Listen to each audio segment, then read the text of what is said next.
इस समय पूरा देश गम के समंदर में डूबा हुआ है। देश के गुजरात में मोरबी शहर में एक दिल दहला देने वाली घटना हुई है। मोरबी शहर के मच्छू नदी पर बना सस्पेंशन ब्रिज एक हादसे का शिकार हो गया और उस पुल पर मौजूद सैकड़ों पर्यटक देखते ही देखते मच्छू नदी में डूब गए। जब तक राहत और बचाव कार्य टीम वहां पर पहुंच पाती, इससे पहले वहां मौजूद स्थानीय लोगों ने लोगों को बचाने के लिए आगे आए।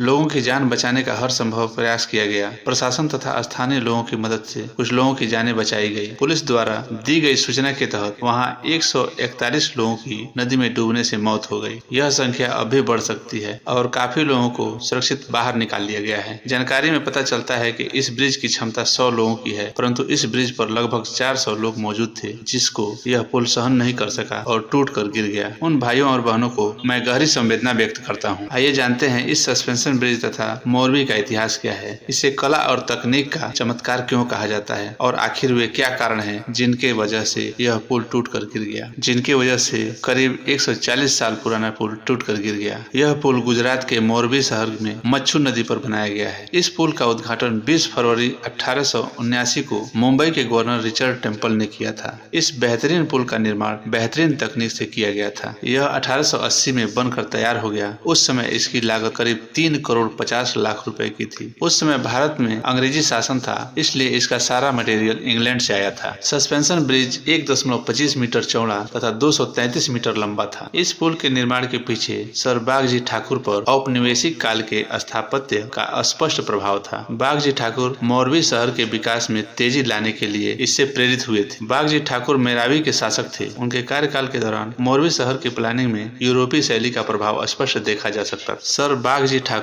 1922 तक मोरबी में शासन किया। मोरबी शहर के मुख्य चौराहे को ग्रीक चौक के नाम से जाना जाता है। यहाँ तक पहुँचने के लिए 3 अलग अलग दरवाजे हैं। इन तीनों दरवाजों में राजपूत और इतावली शैली का मेल साफ साफ देखा जा रहा है। सस्पेंशन ब्रिज मोरबी रॉयल्टी के प्रगतिशील और वैज्ञानिक दृष्टिकोण को प्रदर्शित करता है। मच्छू नदी पर बना यह ब्रिज एक प्रमुख टूरिज्म स्पॉट था। इस पुल की सबसे बड़ी खासियत यह थी कि इसका निर्माण यूरोप में मौजूद सबसे आधुनिक तकनीक से किया गया था। यह ब्रिज दरबारगढ़ पैलेस तथा शाही निवास नजरबाग पैलेस को भी आपस में जोड़ता था। यह ब्रिज 2001 में गुजरात में आए विनाशकारी भूकंप से बुरी तरह क्षतिग्रस्त हो गया था। जानकारी के अनुसार पुल के नवीनीकरण के लिए सरकारी टेंडर अधोवजी पटेल स्वामित्व वाले ओरबा ग्रुप को दिया गया था। इसी ग्रुप को अगले 15 साल तक देख रेख करना था। गौरतलब है कि पुल को 6 महीने पहले मरम्मत के लिए बंद कर दिया गया था और 26 अक्टूबर को इसे जनता के लिए खोल दिया गया था। यह पुल पर्यटकों का मुख्य आकर्षण है। इस पुल की बनावट ही इसे मुख्य आकर्षण का केंद्र बनाती है। यह एक केबल पुल है, अर्थात यह एक झूलता हुआ पुल है जिस पर सैलानी इसका लुत्फ लेने जाते हैं। अब आइए जानते हैं कि हादसे का कारण क्या। जैसा कि हम ऊपर बता चुके हैं कि यह पुल विगत 6 महीने से मरम्मत हेतु बंद कर दिया गया था, परंतु इसे 26 अक्टूबर को आम जनता के लिए खोल दिया गया। छोटे बच्चों का टिकट का मूल्य 12 रुपए तथा बड़ों के लिए टिकट का मूल्य 17 रुपए निर्धारित किए गए थे। स्वाभाविक है, पुल 6 महीने बाद खोला गया था तो भीड़ तो होनी ही। ब्रिज पर अधिक से अधिक संख्या में सैलानी पहुंच चुके थे।